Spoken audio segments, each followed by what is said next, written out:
স্বাগতম জানাচ্ছি take explorer চ্যানেলের আরেকটি নতুন ভিডিওতে। আজ যে ফোনটির কথা বলবো সেটিকে দেখে প্রথমে মনে হবে এটা কি কোনো সায়েন্স ফিকশন মুভির gadget. ৭০০০ nits brightness, Snapdragon 8 gen 5 processor, 200 MP telephoto lens আর ৭০০০ এমএএইচ ব্যাটারি। শুনতেই কি অবিশ্বাস্য লাগছে না? না, এগুলো কোনো সিনেমার গ্যাজেট নয়। আমি কথা বলছি একেবারে নতুন রিয়েলমি জিটি প্রো নিয়ে।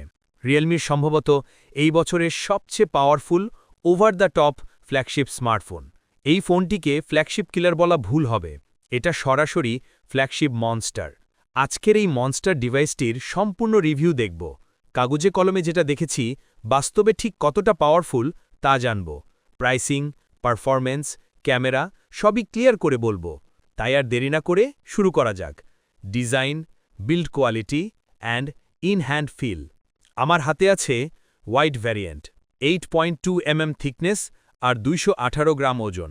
ব্লু ও গ্রিন রঙেও পাবেন, যেগুলোর ওজন 214 গ্রাম। ফোনের পেছনের টেক্সচারটা অনেকটা কাগজের মতো অনুভূতি দেয়। হাতে নিতেই বোঝা যায় ডিভাইসটা প্রিমিয়াম মানের। Metal frame plus ceramic feel frosted back, দেখতেও ধরতেও একদম লাক্সারিয়াস। তবে এখানেই প্রথম কিন্তু, ৭০০০ এমএএইচ ব্যাটারি আর বিশাল ক্যামেরা সেন্সরকে জায়গা দিতে গিয়ে ফোনটি ভারী ও মোটা হয়েছে। এক হাতে ব্যবহার করতে কষ্ট হবে, বিশেষ করে বিছানায় শুয়ে ফোন ধরলে ওজন স্পষ্ট টের পাবেন। আরেকটা ইউনিক ফিচার হচ্ছে মেকানিক্যাল অ্যাসেম্বলি ক্যামেরা ডিজাইন, মানে ব্যাক ক্যামেরা মডিউলের ডিজাইন আপনিই চেঞ্জ করতে পারবেন। রাবার, রাউন্ড, স্কোয়ার্ড, ট্রান্সপ্যারেন্ট, যেটা ইচ্ছা লাগিয়ে নিন। ব্যক্তিগতভাবে ট্রান্সপারেন্ট ডিজাইনটাই সবচেয়ে আকর্ষণীয় মনে হয়েছে। আর এই যে দেখুন, যখন আপনি এটাকে অ্যাটাচ করে রাখছেন, এটাকে অ্যাটাচ করার জন্য আপনাকে বক্সের ভিতরে এই জিনিসটা দিয়ে দিছে। এখানে স্ক্রু আছে দুইটা, আপনি স্ক্রু দিয়ে এটাকে লাগাতে পারবেন। এছাড়াও এক্সট্রা আরও দুটো স্ক্রু দেওয়া আছে যদি এটা হারায় ফেলেন আর কি কোনো সময়। এখন যখন আপনি এটাকে খুলে রাখছেন, এখানে যদি স্ক্রু না লাগিয়ে রাখেন সেক্ষেত্রে দেখতে একটু দুইটা ছোট ছোট ছিদ্র দেখা যাবে। সো আপনি জন্য স্ক্রু দুইটা আমার এখানে অ্যাটাচ করে রাখতে পারেন। বাট আমি ওই ব্যাপার নোটিস করলাম, সেটা হচ্ছে এই যে ক্যামেরা মডিউলটা, এটাকে যতদূর সম্ভব না অ্যান্টেনা হিসেবেও ব্যবহার করছো, কারণ এখানে দুইটা আমি কানেক্টর দেখছি এবং কানেক্টর দুইটার জোনও এখানে আছে লাগানোর জন্য। সো এটা হয়তো অ্যান্টেনা হিসেবেও ব্যবহার হয় যখন এটা অ্যাটাচ করছেন, হতে পারে সেটার কারণ সেরকম কানেক্টর আমি দেখতে পাচ্ছি। তবে ক্যামেরা বাম্প বিশাল, টেবিলে রেখে ব্যবহার করলে দূরতে পারে, তাই বক্সের কাভার ব্যবহার করাই ভালো।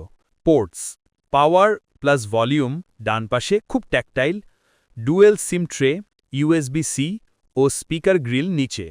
Secondary mic, IR blaster, remote হিসেবে ব্যবহার করতে পারবেন। ডিজাইনের সারমর্ম হচ্ছে পাওয়ারফুল, প্রিমিয়াম, মজবুত, কিন্তু হালকা বা এলিগেন্ট নয়।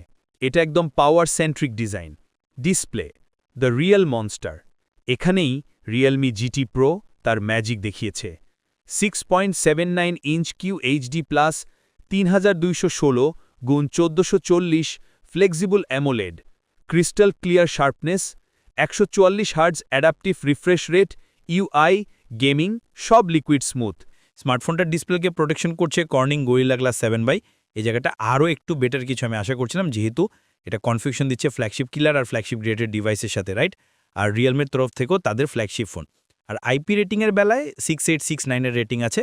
সো ফাইনালি আপনি বিশ্বাস করতে পারেন সমস্যা হচ্ছে না ওখানে। ডিসপ্লেটার সাইজ 6.79 ইঞ্চের একটা কার্ভ প্যানেল অ্যান্ড 144 হার্জের একটা হাই রিফ্রেশ রেট আছে। এটা তো সব জায়গায় আপনি পাবেন না, খুব ভালো করেই জানেন। কিছু অ্যাপের ক্ষেত্রে পেতে পারেন, মোস্টলি আপনি 120 হার্জই পাবেন। আবার কি বেশ কিছু অ্যাপ দেখবেন 90 হার্জ পর্যন্তই লক করছে। বাট ওভারঅল স্মুথ ডিসপ্লে, এবং আমার কাছে মনে হয় 120 হার্জই যেটা স্ট্যান্ডার্ড, এটার নিচে আসলে একটু কম মনে হয়, বাট উপরের জন্য খুব প্রয়োজন আছে এমনটাও না। HDR10+-এর সাপোর্ট আছে, 1/1-এর সাপোর্ট আছে, ওইটা নিয়ে প্যারা নেই। তাছাড়া ডিসপ্লেটার এই যে কর্নারের দিকেগুলো একটু রাউন্ডেড, ফ্ল্যাগশিপ লেভেলের মধ্যে একটা ভাইব দিতে পারে। টপ সেন্টারে পাঞ্চল কাটআউট আছে এবং একেবারে সিমেট্রিক্যাল একটা প্যানেল, যে কারণে ওইটা আমার ভালো লাগছে। হাই রেজুলেশনের ডিসপ্লে, যেখানে কিছু কন্টেন্ট দেখতে বেশ মজা পাওয়া যাবে। আর এমনিতে কোনো ধরনের টিল্ট বা অন্য কোনো ইস্যু আমি ফেস করিনি আমাদের কাছে। কিন্তু এখানেই শেষ নয়। ৭০০০ নিটস স্পিড ব্রাইটনেস। হ্যাঁ, ঠিকই শুনছেন, ৭০০০ নিটস। যেখানে আজকে সবচেয়ে দামি ফ্ল্যাগশিপও যাচ্ছে ৩০০০ থেকে ৪০০০ নিটস পর্যন্ত, রিয়েলমি সেটা দ্বিগুণ করেছে। রোদে দাঁড়িয়ে HDR কন্টেন্ট দেখলেও স্ক্রিন স্পষ্ট দেখা যাবে, মনে হবে স্ক্রিনের মধ্যে নয়, জানালা দিয়ে বাইরে তাকাচ্ছেন। 10 বিটস কালার, 1.07 বিলিয়ন রং, deep blacks, vibrant colour, full DC dimming, 360 hertz touch sampling, গেমারদের জন্য cheating level response, ultrasonic in display fingerprint, ভেজা হাতেও কাজ করে। এই ডিসপ্লেকে বলা যায় বছরের সেরা ডিসপ্লেগুলোর মধ্যে অন্যতম। এনিওয়ে স্মার্টফোনটা রান করছে কিন্তু Realme UI7 based on Android 16 এবং প্রসেসর হিসেবে শুরুতেই বলছিলাম Snapdragon 8 Elite Gen 5, 8 core CPU, clock speed 4.60 GHz, অনেক ল্যাপটপের থেকেও দ্রুত, অ্যান্টুটু স্কোর প্রায় 4 মিলিয়নের কাছাকাছি। রিসেন্টলি বেশ কিছু ডিভাইসে আপনারা এই প্রসেসরটা আসতে দেখছেন এবং এটা কিন্তু স্ন্যাপড্রাগনের একদম লেটেস্ট বা অ্যান্ড্রয়েডের জন্য এই মুহূর্তে সবচেয়ে শক্তিশালী চিপ বলতে পারেন। অন্যদিকে স্টোরেজ টাইপ UFS 4.1, এই ফোনটা পাওয়া যাবে 12 এবং 16 জিবি র্যামের 256, 512 অ্যান্ড 1 টেরাবাইট। রিয়েলমি দাবি করছে স্মার্টফোনটা ঠান্ডা করার জন্য তারা 7000 মিলিমিটার স্কোয়ারের একটা ভেপারিং সিস্টেম ব্যবহার করছে, ভেপার চেম্বার কুলিং সিস্টেম ব্যবহার করছে যাতে অতিরিক্ত হিট জেনারেশন না করে। এই প্রসেসরটা ইনিশিয়ালি মোটামুটি ভালোই গরম হয়, বেশ কয়েকটা ডিভাইসে আমরা সেম প্যাটার্ন লক্ষ্য করছি। এই ফোনটাতেও তার ব্যতিক্রম আমি পাইনি। এখানে মোটামুটি গরম হচ্ছে, ডে টু ডে টাস্ককেও হালকা পাতলা হিট জেনারেট করে, বাট যখন আপনি হেভি টুলের ব্যবহার করেন বা যার দিকে আপনি প্রেশার দিচ্ছেন তখন একটু বেশি গরম হয় আর কি। তবে আমার মনে হয় অপটিমাইজেশনের ব্যাপার আছে, সেই সাথে দেখবেন যে এটাও অনেকটাই কুল করে ফেলছে। রেগুলার লাইফে যে কোনো কাজ আপনার কাছে মনে হবে আপনি একটা ফ্ল্যাগশিপ লেভেলের ডিভাইসই ব্যবহার করছেন বা একটা ফ্ল্যাগশিপ ফোনই ব্যবহার করছেন, তাতে কোনো সন্দেহ নাই। একদম সব জায়গা থেকে, সেটা বলেন মাল্টিটাস্কিং, সেটা বলেন অ্যাপ ওপেনিং ক্লোজিং টাইম, সেটা হার্ড অ্যাপ্লিকেশন বলেন, সব কিছুতে আপনি একদম ফ্ল্যাগশিপ লেভেলের একটা পারফরমেন্স পাবেন। এখন ইউআই এর কারণে একজনের এক রকমের অভিজ্ঞতা থাকে। রিয়েলমি ইউআই নর্মালি আমার কাছে যেটা মনে হয় এটা সবার জন্যই বেশি ইজিয়ার একটা ইউআই বনা যেতে পারে, যেটা ব্যবহার করা হবে সহজ এবং সমস্ত ফিচার্সগুলো এখানে রয়েছে, প্লাস কোনো ধরনের ব্যাগেরও ঝামেলা নাই। সো সেই জায়গা থেকে রিয়েলমি ইউআই আমার কাছে মোটামুটি ঠিকঠাকই মনে হচ্ছে এবং এই ডিভাইসটার সাথে বেশ ভালো একটা রেজাল্ট দেয়। কোনো ধরনের অ্যানিমেশন ডিলে বা অন্য জাতীয় কোনো কিছু আমরা ফেস করিনি। গেমিংয়ের ক্ষেত্রে আমরা মোটামুটি সব ধরনের গেমিংয়ে আসলে ট্রাই করি, delta force, PUBG, call of duty mobile, impact. কিছু ইম্প্যাক্টের ক্ষেত্রে আমরা 60 FPS দেখলাম, একদম মোটামুটি একটা স্টেবল রেজাল্ট দিতে পারছে এবং তাতে করে সর্বোচ্চ 38-40 ডিগ্রি পর্যন্ত আসলে, এখন ওয়েদার অনেকটাই ঠান্ডা আর আসলে স্টেবল রেজাল্টই ধরে রাখতে পারছে।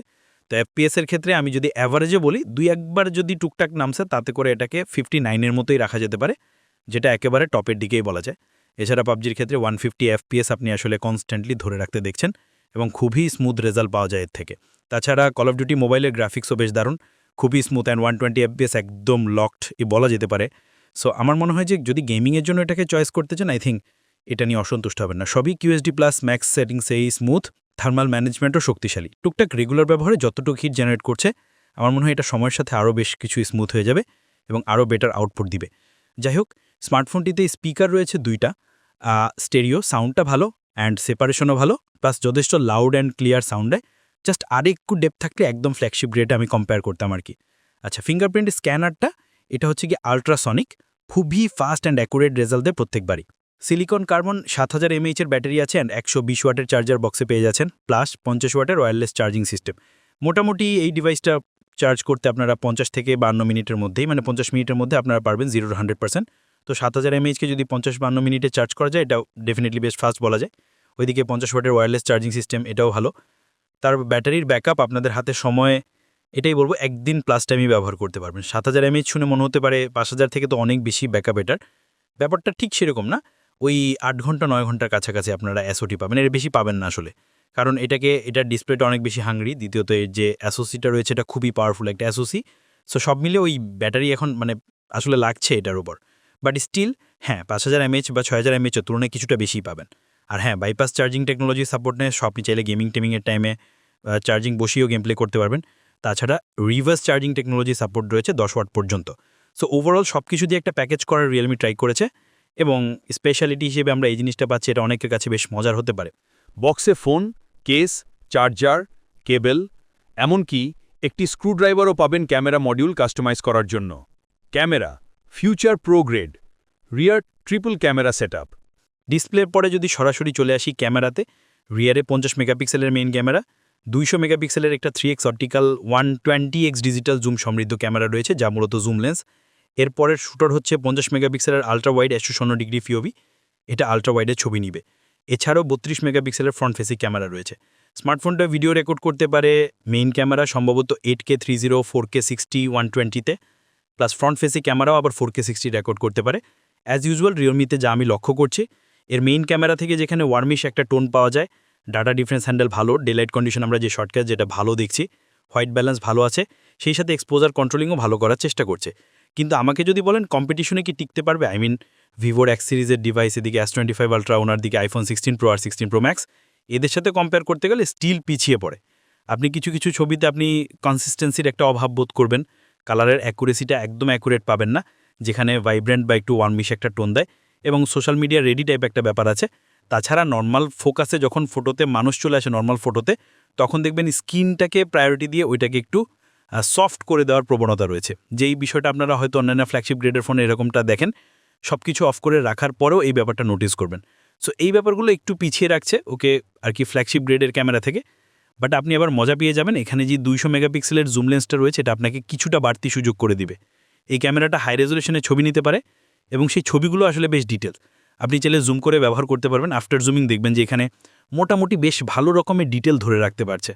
হ্যাঁ, কালারটা অ্যাকুরেটটা এখানে মেইন ক্যামেরার সাথে কম্পেয়ার করতে গেলে কালারের কিছুটা তফাৎ লক্ষ্য করা যায়, এটাতে একটু কন্ট্রাস্টই হয়ে গেছে কিন্তু ছবিতে। অনেক ডিভাইস থেকেই, সেটা ফ্ল্যাগশিপ গ্রেডের ডিভাইস থেকে এটা টেলিফোটোটা আপনাদের কাছে ভালো লাগার কথা, যেমনকি এটা ভালো রেজাল্ট দেয় কিন্তু পোর্ট্রেট মোডে। Connectivity, OOS, Wi-Fi 7, Bluetooth 6.0, NFC, 5G, Realme UI 7.2, animation clean ও ফাস্ট। প্রাইস প্রেডিকশন, অফিসিয়ালি দাম 93,000 থেকে 1 লাখ টাকার আশেপাশে হতে পারে। Ultra premium flagship segment. Who should buy this? এটা সাধারণ ব্যবহারকারীর ফোন নয়, এটা তাদের জন্য যারা বেস্ট অব দ্য বেস্ট চান, কোনো কম্প্রোমাইজ করতে চান না। প্রো ফটোগ্রাফার ও videographer, hardcore gamer, tech enthusiast. Budget সমস্যা নয়। ভারী? হ্যাঁ। দামি? অবশ্যই। কিন্তু পাওয়ার, ক্যামেরা, ডিসপ্লে সব মিলিয়ে বাজারের অন্যতম শক্তিশালী ফোন। তো বন্ধুরা, এই ছিল রিয়েলমি GT 8 Pro এর ফুল রিভিউ। ভিডিওর কোন ফিচারটি আপনাকে সবচেয়ে বেশি অবাক করল, কমেন্টে অবশ্যই জানান। ভিডিও ভালো লাগলে লাইক দিন, বন্ধুদের সঙ্গে শেয়ার করুন, আর সাবস্ক্রাইব না করে থাকলে এখনই করে নিন। আবার দেখা হবে পরের ভিডিওতে। ততক্ষণ পর্যন্ত টেক কেয়ার। আসসালামু আলাইকুম।